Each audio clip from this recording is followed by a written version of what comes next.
So, Mr. Vinay Manjunatha has a question regarding Bajaj Holdings. So, Rajiv, in your last AGM, you explained how buying Maharashtra scooters versus buying individual Bajaj Group components in similar proportion yielded similar returns. Mr. Vinay did the same exercise for Bajaj Holdings, and his conclusion was that the returns were vastly different. And he did this exercise for the last 1, 2, 3, and 5 years. So, is there any catch with Bajaj Holdings? And in your opinion, what is a good holding company discount for Bajaj Holdings?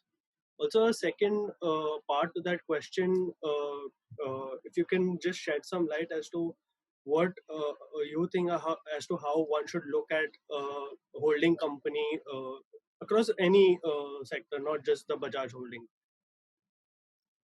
Sure. So the discount sometimes remains the same, sometimes narrows, sometimes widens.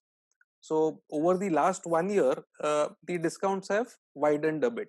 So he's right. If you take today's share price and look back 1, 3, 5 years, the underlying companies would have done better.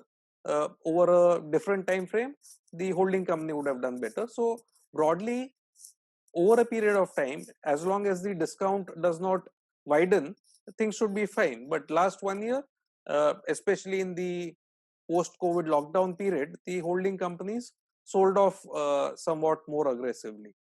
But these are transient things. I don't think one way or the other it changes anything dramatically.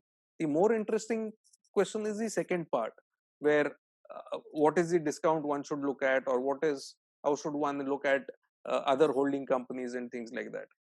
So I think this specific phenomena exists in India, where for some companies we apply significant holding company discounts, whereas for other companies we'll take the full value of the investee companies.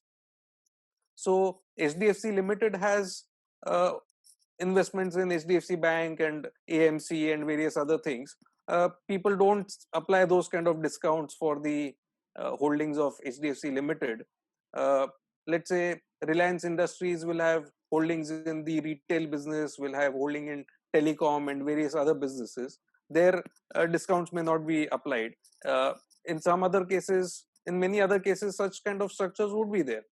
So again, people say operating company versus non-operating company, which again is I think some kind of a behavioral bias. But essentially, you have to look at the underlying businesses of any company, and you have to look at the intrinsic value. So globally, such kind of discounts are not there. At best, it may be a 5% discount, or many a times they may trade at par to the underlying value of the business. Again, Alphabet, our biggest holding globally. Just because Alphabet has created a holding company structure, have we knocked down the value of Google by 50%? No, and Alphabet is not an operating company.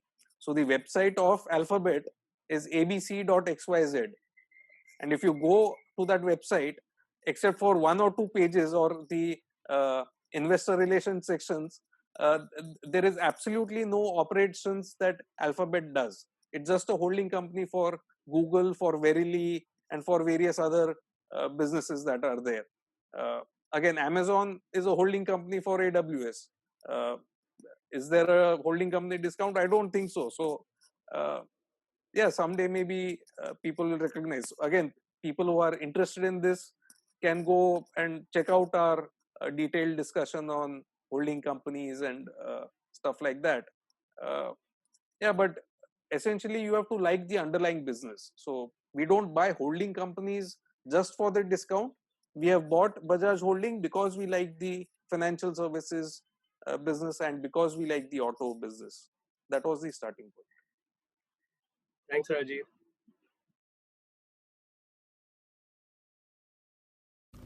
Mutual fund investments are subject to market risks. Read all scheme related documents carefully.